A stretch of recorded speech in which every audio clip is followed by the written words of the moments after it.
لشکر امام میں شامل ہونے کے لیے اپنے والدین کو راضی رکھنا اور ان کی خدمت کرنا ضروری، مگر 21ویں صدی میں تو ایک عجیب مسئلہ پیش آیا۔ وہی سوال آپ کے ذہن میں آئے گا جو سورہ عنکبوت کے اندر جس کا جواب آیا۔ یہ تو ایک عام بات تھی، بڑی اہم بات تھی، لیکن آج 21ویں صدی، آج بڑا عجیب مسئلہ بن رہا۔ آج مسئلہ یہ بن رہا، سب سے پہلے ماں ہے جو اپنے بیٹے سے کہتی ہے داڑھی شیو کرو، ایسی ماں کا بھی احترام کرنا۔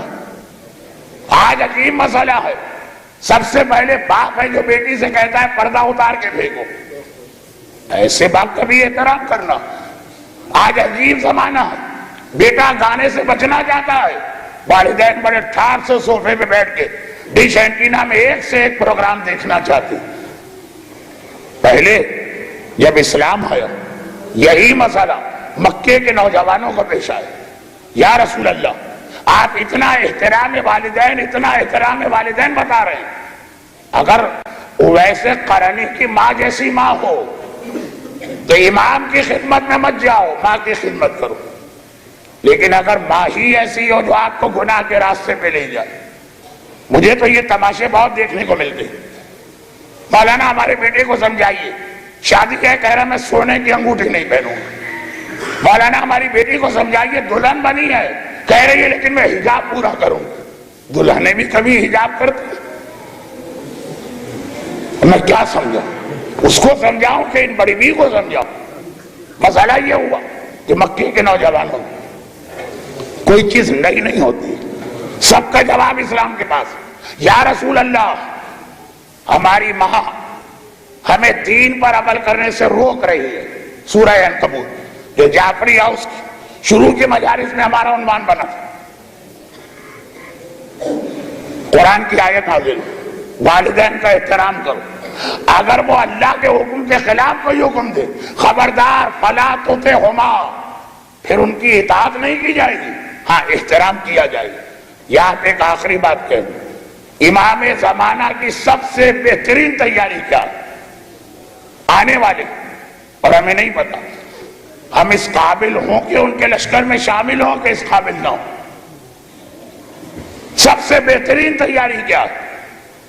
امام زمانہ کی فوج کی تعداد بڑھائی، اور یہاں ایک عجیب روایت ہمارے پاس آتی ہے، کم از کم 1000 روایتیں ہیں جس میں آق والدین کو برا کہا گیا، جہنم، عذاب، سارے اعمال ضائع، مگر ایک روایت اس کے بیچ میں یہ بھی کہ امام نے فرمایا کہ کیا تمہیں پتا ہے اولاد اگر والدین کی اطاعت نہ کرے تو وہ آق ہو کر جہنم میں جاتی ہے نا؟ بعض والدین بھی ایسے ہیں جو آق اولاد ہو کے جہنم میں جاتے ہیں۔ کہا یا ابن رسول اللہ وہ کون؟ کہا قیامت کا دن۔ ایک بار ایک نوجوان کو لایا گیا، نامہ اعمال کھولا، ایک بچی کو لایا گیا، جوان بچی، نامہ اعمال کھولا، نماز نہیں پڑھی، روزہ نہیں رکھا، اور کبھی رکھ لیا کبھی نہیں رکھا، داڑھی زندگی میں کبھی اپنے چہرے پہ نہ آنے دی، حجاب کبھی سر پہ اسکارف نہ ٹھہرنے دیا، گانا بجانا 24 گھنٹے، ڈسکو ڈانس ہر وقت، حرام پروگرام ہر وقت۔ ایک بار نامہ اعمال کھل رہا، ایک ایک عمل کا حساب کتاب، آخر میں فیصلہ ہوا فرشتوں اسے جہنم میں لے جاؤ۔ یہاں تک عام سی بات۔ وہ نوجوان بچی اور بچیاں روکے، کہا خدا بندہ تیرا فیصلہ برا، ہمیں اعتراض نہیں، صرف ایک بات کہ اگر ہم نے گناہ کیا ہے اور ہمیں سزا دے رہا تو جس نے ہم سے گناہ کروایا کیا خولی کا یہ جملہ اللہ قبول کر لے گا جو اس نے مختار کے دربار میں کی کہا تھا؟ مختار نے پوچھا تھا خولی اگر مجھ میں ہمت ہوئی تو کل میں پڑھوں گا خولی کا پورا واقعہ، ورنہ واقعہ ایسا ہے کہ مومنین برداشت نہیں کر پاتے، ہاتھ جوڑ کے کہتے مولانا یہ واقعہ کبھی مصائب میں نہ پڑی، ہمت میں ان معنوں میں کہہ رہا ہوں. سینہ اور آواز تو الحمدللہ آپ کی دعاؤں سے کام چل جائے گا. پانی کے گلاس کی بھی انشاءاللہ ضرورت نہیں پڑے گی. لیکن پتہ نہیں آپ برداشت کریں کہ نہیں. واقعہ کل جملہ ایک مختار نے کہا خودی اتنا بڑا ظلم تو نے کربلا میں کیا. کہا کیا کرے, یزید نے حکم دیا تھا. مختار نے کہا کہ ایسی باتوں میں کسی کا حکم نہیں مانتے. خلی کو سزا دی گئی. مگر کیا یزید بچ نکلے گا؟ کہ خدا بندہ میں نے اپنے ہاتھ سے تو کوئی ظلم نہیں کیا. ارے سارے فساد کی جڑ تو تم ہو, سارے احکامات تو تمہارے تھے. قیامت کے دن مومن بیٹا مومنہ بیٹی جہنم میں جاتے جاتے رکے. خدا بندہ تیرے فیصلے کو ہم مان رہے ہیں. وہاں تو ماننا ہی پڑے گا. نہ جھوٹ بول سکتے نہ بہانہ بنا سکتے. ہاتھ بولے گا یہ جھوٹ بول رہا, اس نے میری مدد سے ریموٹ کے ذریعے پروگرام کھولا تھا گانے میں. زبان کہے گی یہ جھوٹ بول رہا, اس نے میری مدد سے فلاں حرام کھانا کھایا. ہمارے خلاف ہو جائیں گے. کہا نہیں, ہمیں اعتراض نہیں, صرف ایک بات, ہم گناہ کرنے والے ہیں تو کوئی ہم سے گناہ کروانے والا نہیں. وہ چھوٹ جائے گا. خدا کہے گا بتاؤ کس نے تم سے گناہ کوائے؟ کہا ہمارے والدین. فرشتوں سے کہا بھلا کے لاؤ اس کے باپ کو اور اس کی ماں کو.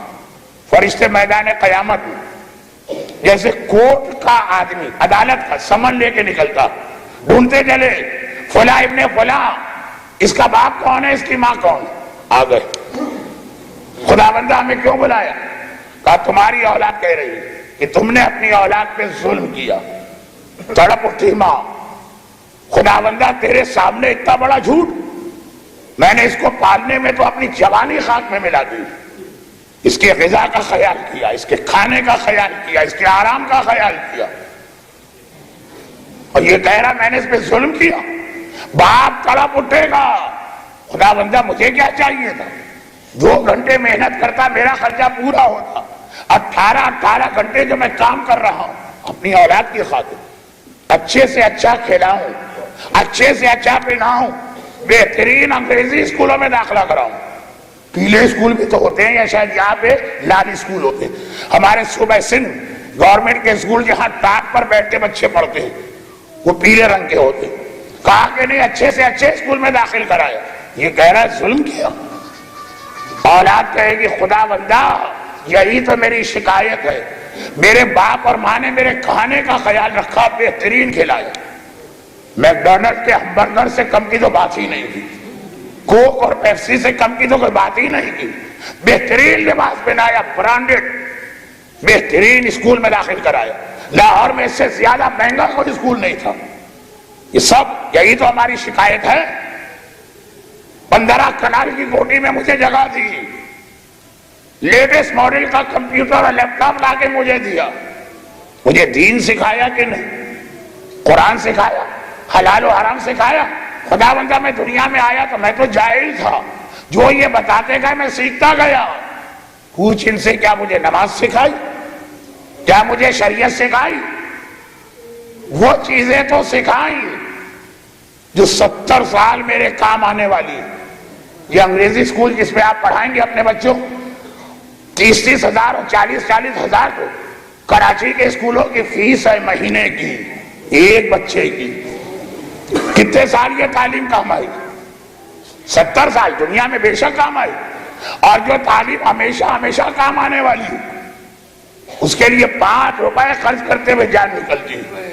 خالی پیسے کا مسئلہ نہیں ہے مولانا. ہمارے بیٹے کے پاس ٹائم کہاں ہے کہ ہم اس پہ ڈبل بوجھ ڈالیں. صبح سے شام اسکول گیا, ٹیوشن پڑھوائی, ہوم ورک کیا, تھوڑی دیر جا کے کھیلے گا بھی, کمپیوٹر پہ بھی بیٹھے گا. اس میں نماز کا ٹائم کہاں, اس میں قرآن کا ٹائم کہاں, اس میں توسیع المسائل سکھانے کا ٹائم کہاں؟ اب سوال یہ کہ اللہ نے کیا فیصلہ کیا؟ باپ یہ کہہ رہا ہے, بیٹا یہ کہہ رہا ہے. قیامت کے دن اللہ نے کہا بیٹا صحیح کہہ رہا, باپ غلط کہہ رہا. فرشتوں جہاں پہ یہ بے نمازی بیٹا جا رہا وہیں پہ نمازی باپ کو بھی ڈال دو. خدا بندہ کیوں؟ کہا کہ تمہاری وجہ سے ایک معصوم گناہگار بنا, میں نے کس کو معصوم کہا؟ بچے کو. کل مولود یولد علی فطرت الاسلام ابواہ یحودانہ اور ینصرانہ اور یجوسانہ. پیغمبر کی حدیث. اللہ ہر بچے کو اسلام میں پیدا کرتا. باپ ہے یہودی بنایا، باپ ہے عیسائی بنایا، باپ ہے مجوسی بنایا، باپ ہے بے نمازی بنایا، باپ ہے بے حجاب بنایا، باپ ہے گانے کا شوقین بنایا. اللہ نے باپ کی بات نہیں مانی کہ اے خدا میں نے اس کے کھانے کا، پہننے کا، کپڑے کا، تعلیم کا کتنا اچھا انتظام دیا. امام نے کہا جس طرح باپ کی نافرمانی کر کے بیٹا آق والدین بنتا، بیٹے کو دین نہ سکھا کے باپ بھی آق اولاد بنتا، اور اس کے لیے بھی اللہ کی جنت کا دروازہ بالکل بند. ظہور امام یقینی نشانیوں میں یہ ہے کہ والدین اپنی اولاد کو دنیا سکھائیں گے، دین نہیں سکھائیں گے. دیکھیے اولاد والدین کی نافرمانی کرے یہ ہر دور میں رہا.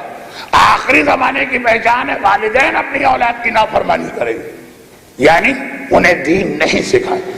امام زمانہ کی سب سے بڑی تیاری یہ لشکر امام کو بڑے سے بڑا کیجیے. گانا سننے والی نسل تو امام کا ساتھ دینے سے رہے، بے پردہ گھومنے والی اولاد تو امام کا ساتھ دینے سے رہے. اگر امام سے محبت ہے، آپ ہوتے کربلا کے موقع پر. ہمارے یہاں بعض لوہے بھی ہیں، اے کاش میں کربلا میں ہوتا. میں اس لوہے کا مذاق نہیں اڑا رہا ہوں، وہ تو زیارت وارثہ کے جملے کا اس نے ترجمہ کر دیا. خیال ہے تن کن تو ماگو، مگر اگر آپ ہوتے کربلا میں تو خالی خود چلے جاتے کہ کوشش کرتے زیادہ سے زیادہ لشکر حسین کی تعداد بڑھانے. امام زمانہ کا ظہور بہت وقت نہیں رہ گیا. یہ بات انشاءاللہ کل آخری مجلس میں آئی گی، مگر آج کا آخری جملہ، اس کے بعد مصائب کا بیان. الحمدللہ کسی نہ کسی طرح آج کی مجلس ہو بھی گئی اور 1.25 گھنٹے سے زیادہ کی ہو. یہ صرف آپ کا تعاون اور آپ کا جذبہ تھا کہ میں پڑھتا چلا گیا. مگر اس جملے میں مجلس ختم کروں کہ مومن چاہے کربلا میں حسین کے ساتھ ہوتا اور چاہے آخری زمانے میں امام زمانہ کے ساتھ، اس کی ذمہ داری سب سے پہلی بنتی کہ اپنی اولاد کو اس قابل بناؤ کہ لشکر امام میں شامل ہو سکے. حسین کے لشکر میں کوئی بے پردہ عورت نہیں تھی، نعوذ باللہ. حسین کے لشکر میں کوئی بے نمازی نوجوان نہیں تھا، نعوذ باللہ.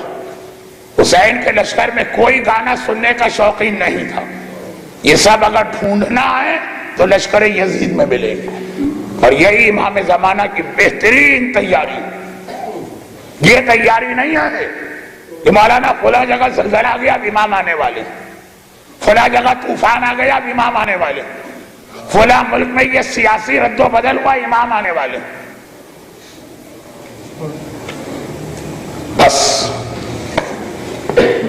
جہاں کسی نے کوتاہی کی اپنی اولاد کو تیار کرنے گویا اس نے حق کربلا ادا نہ کیا. برحمتك يا أرحم الراحمين وصلى الله على محمد وآله الطاهرين.